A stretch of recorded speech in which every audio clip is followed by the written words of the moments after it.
Hello, ladies and gentlemen. Welcome to the show. Listen, I'm glad to have you guys here. We are going to explore the possibility of a world within a world. That would be one way of describing it. Or the underworld might be a way of describing it. And we're just going to do this theoretically right now. It's a theoretical exercise. Now, back in the early part of the 20th century, back around, say, the year 1920, 1930, we hadn't fully explored Africa yet, and I remember, even when I was a little kid, they used to always talk about the mysteries of what's held in the deepest parts of Africa, they would talk about forbidden cities, and there was movies made about the forbidden city, and how Africa might hold the secrets of the lost civilization or whatever. And they find a big trove of gold, a big temple full of gold or something in the middle of the jungle, And these are very mysterious movies. Well, we've pretty much explored everything on the surface of the earth now at this point. But does the earth hold secrets still that we haven't explored, places that we don't really know exist? And that's the possibility we're going to look into on this show. Now, the first thing I want to talk about is mud puddles. You say, why mud puddles? Well, I'm going to explain to you guys exactly why. We're going to look at a few pictures of mud puddles here. And several. And then the third picture of the mud puddles I'm going to show you is this particular one right here. This mud puddle, now, if we take a close look at it, this mud puddle has been covered with ice. That's because what happens is in the northern climates, now you guys might not be familiar with this, but in the northern climates, northern places on the earth here, we've seen these type of mud puddles many times. What happens is you get a big rain, and then it comes in with a really cold, hard frost, and it freezes the water on the surface of the mud puddle. Now look at the concentric circles here within this frozen. Now what we got is a what they call what's the name for it? Ice, glass. Glass is an example of a liquid that they have a name for it. I'm trying to think of the name for it. Metal can form in this shape too. An awful lot of different types of substrate can form into this particular shape when they harden. You've probably all done a lot of cooking, and you see what happens when you cook a pot full of something, and it'll form a hard layer on the surface, it'll start to form, and underneath it's soft, and maybe it'll fall away. And that's what happens in this ice puddle. The ice forms, and the water underneath it falls away.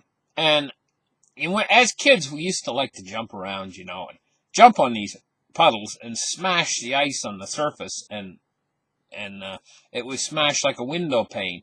But it's supported with concentric layers of support that go down to the solider, more solid substance that's down underneath, and it leaves a hollow area. Now, we're going to move on and look at some more pictures here. The Earth itself, is actually, in my belief, now I know about a lot of people, they believe that the Earth is a planet, and I believe the Earth is a planet too, but I also believe that the Earth is actually a sun. I believe it's a type of sun called a brown dwarf, a very small sun that's core is not hot enough really to make it shining, glowing bright at the very surface. Now, I believe in the infancy of the Earth, when the Earth was a very young planet, I believe that the brightness, there wasn't a crust on it, and it revealed what the Earth actually was. And I believe what the Earth actually was a very small dwarf sun, molten right to the surface. But then as time formed, and as time progressed, what happens is areas of the surface of the planet started to cool, and it formed what would be similar to our sun that's in the sky as sunspots. Now, these sunspots grew larger and larger until a crust formed around the entire Earth. And that crust congealed or hardened into different layers, kind of like the ice, you know. Then I believe what happened next was something very similar to a scientific experiment done by kids, at high schools. They'll take a 45-gallon drum, and they'll set it on top of a camp stove, and they'll heat it up, and then what they'll do is put the cap on the 45-gallon drum, and then they stand back and they spray it with a water hose and cool it. They cool it. When they cool it, there's a major contraction occurs. Do not underestimate the power of this contraction, of the contracting effect of heat and cool. My dad used to teach me back when I was a kid, He used to take a bolt, and he was a welder, He was also very good at these sort of things, and he had learned how to actually cut the bolt off of the tread, with a cutting torch. And he showed me the power of contraction. He used to work as an auto body mechanic. He could take a welder, and a torch, and he could heat up an area of metal on a car, and then he would tap it with his hammer a few times, and then he would put a cool rag on it. You'd hear the metal start to pop and snap. He said that tapping it with the hammer, he said, accelerates the atoms inside the metal. And then when you cool it suddenly, you get a great contraction, Now, this contraction comes from cooling. So if you can picture the Earth as molten lava everywhere, and you get a cooling occurs and a crust forms.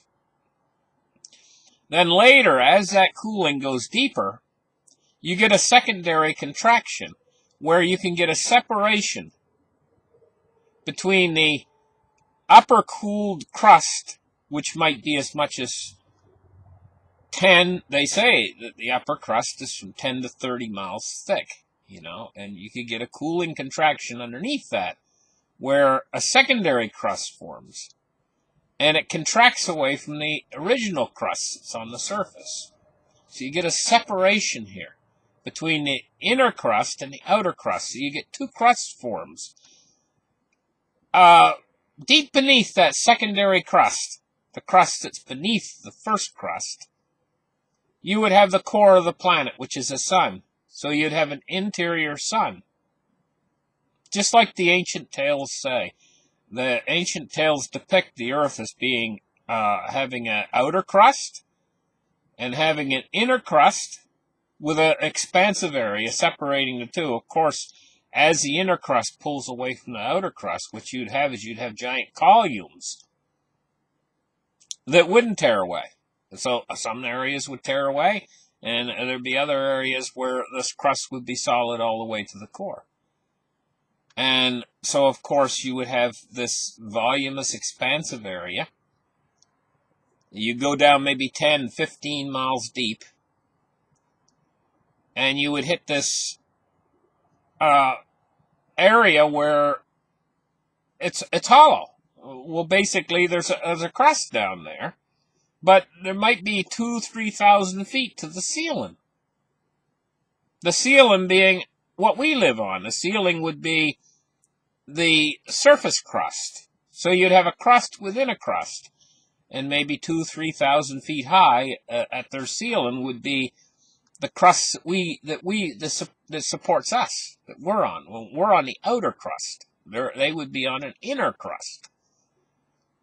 I mean whoever would live down there, or whatever would live down there. Perhaps you would have things like giant mushrooms, maybe mushrooms 10 feet tall, 20 feet tall, maybe mushrooms that could produce oxygen or other gases.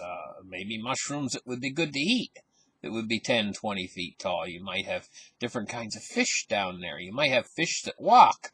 There's any number of different things you might find down there that we would never see up here on the surface.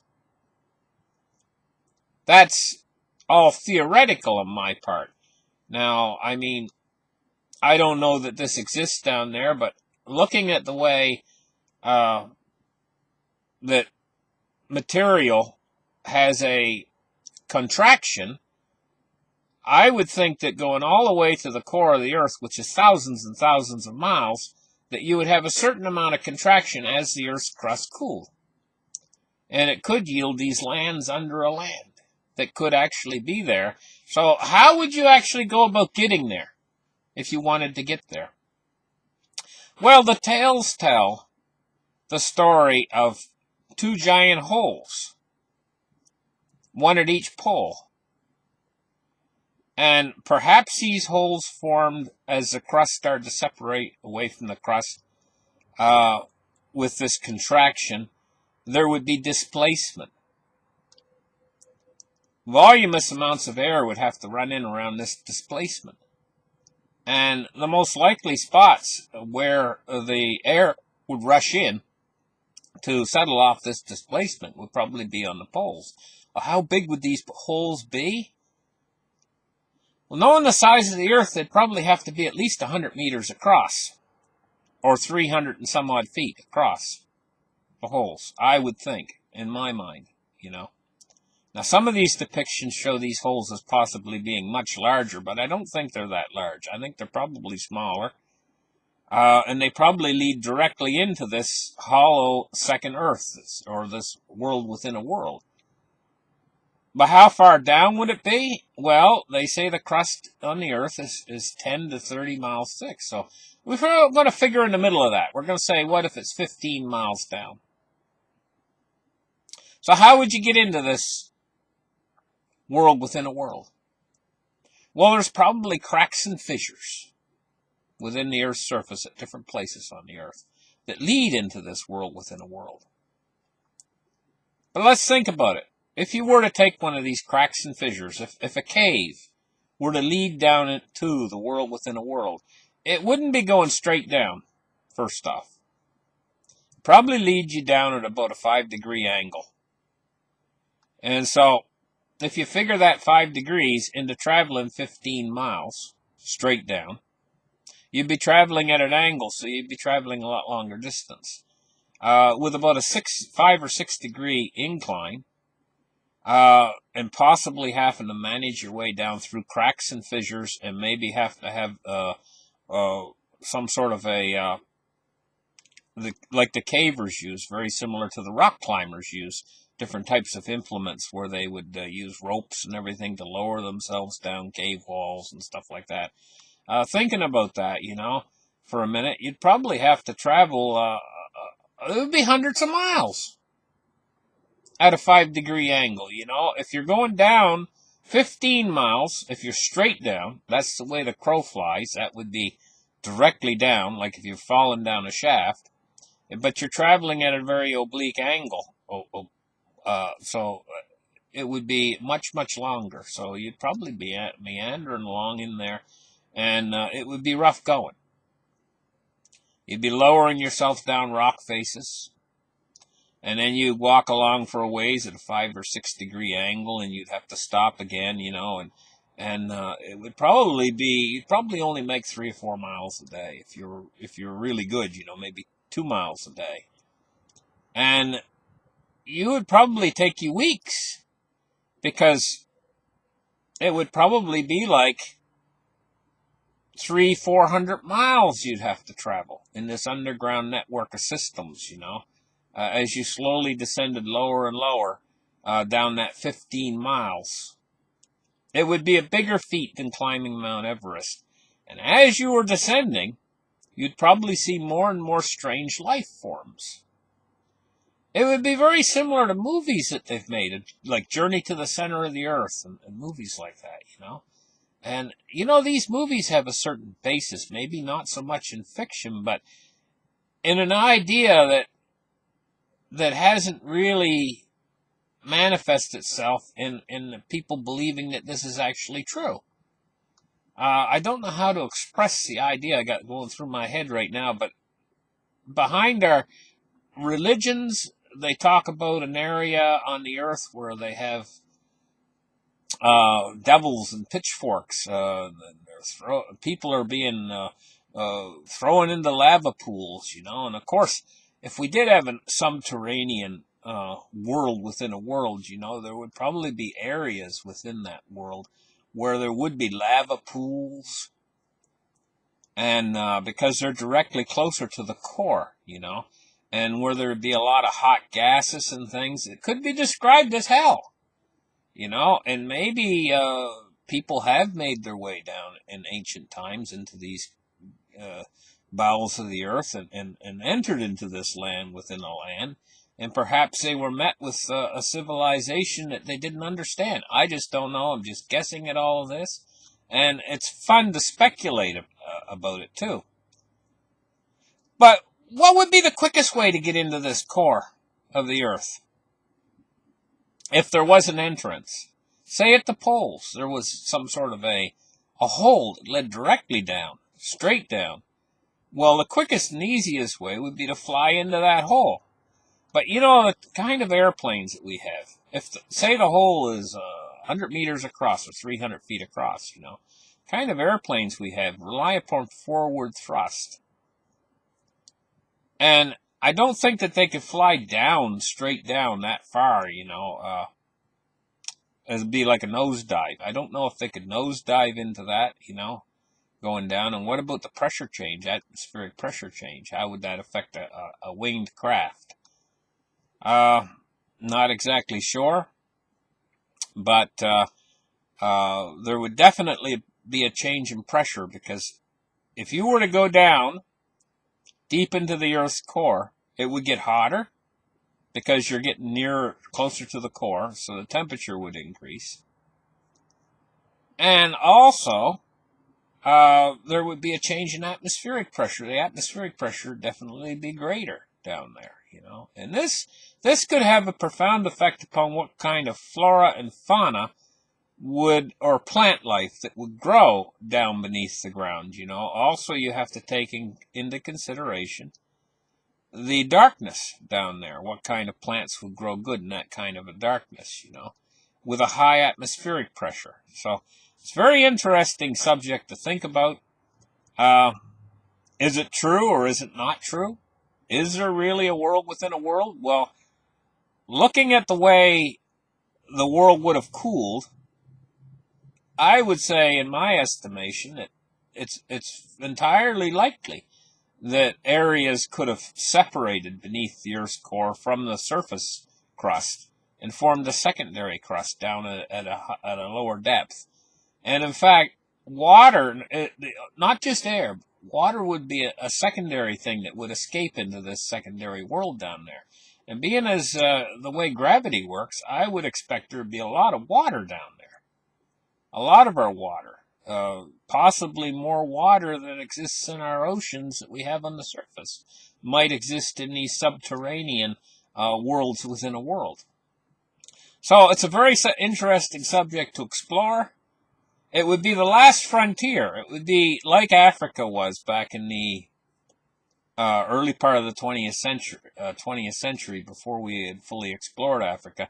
This would even be more mysterious and a more interesting place to explore. Thank you guys for listening. Like and subscribe, and give me a thumbs up. We'll catch you guys in the next video. Bye-bye.